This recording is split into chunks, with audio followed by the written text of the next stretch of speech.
प्रदेश के गोरखपुर में स्थित पीएसी ट्रेनिंग सेंटर में बुधवार को उस समय हड़कंप मच गया जब सैकड़ों महिला ट्रेनी सिपाही बदइंतजामी के खिलाफ बगावत पर उतर आई।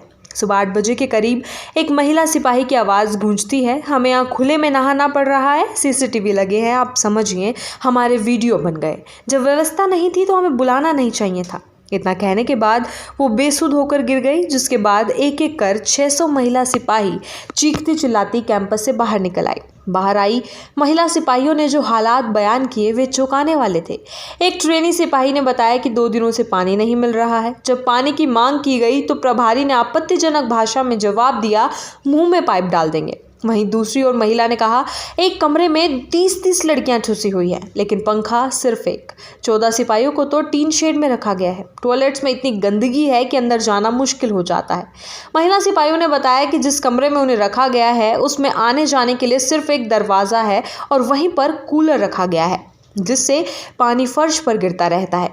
इससे कई लड़कियां फिसल कर गिर गई। एक तो इतनी बुरी तरह से गिरी कि उसका दांत तक टूट गया। इस ट्रेनिंग सेंटर की कुल क्षमता 360 महिलाओं की है, लेकिन यहाँ 600 सिपाही रह रही हैं। जाहिर है संसाधनों पर बोझ है।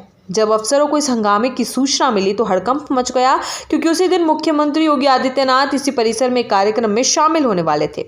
योगी पहले से गोरखपुर में मौजूद थे। एडीजी मुथा अशोक जैन और एसएसपी राजकरण मौके पर पहुंचे। उन्होंने महिला सिपाहियों को समझाने की कोशिश की और सभी को कैंपस के मैदान में बिठाया गया।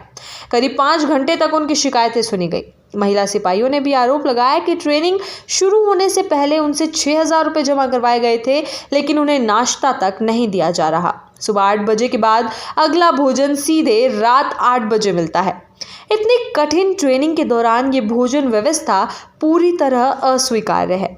सबसे संवेदनशील शिकायत ये थी कि बाथरूम की गैलरी में सीसीटीवी कैमरे लगे हुए हैं। महिलाएं खुद को असुरक्षित महसूस कर रही थी।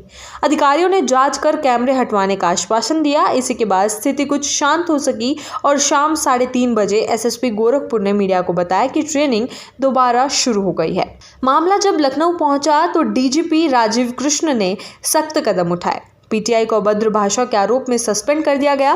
प्लाटून कमांडर और आरटीसी प्रभारी संजय राय भी सस्पेंड हुए। साथ ही पीएसी के कमांडेंट आनंद कुमार को भी कार्य में लापरवाही के आरोप में निलंबित किया गया। घटना की संवेदनशीलता को देखते हुए ट्रेनिंग सेंटर के प्रिंसिपल डीआईजी रोहन पी कन्ने को भी पद से हटा दिया गया है। उन्हें वेटिंग में डालकर डीजीपी ऑफिस भेज दिया गया है।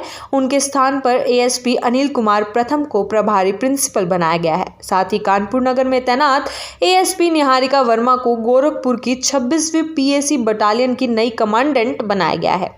मामले की आग उस समय और भड़क गई जब पता चला कि डीआईजी रोहन पी कन्ने ने महिला सिपाहियों के लिए प्रेगनेंसी टेस्ट करवाने का आदेश दिया था। रुकावट के लिए खेद है। जियो के साथ करें 349 रुपये में धमाकेदार शुरुआत। 28 दिनों तक रोज मिलेगा 2 GB डाटा 50 दिनों के लिए। जियो एयर फाइबर का ट्रायल फ्री।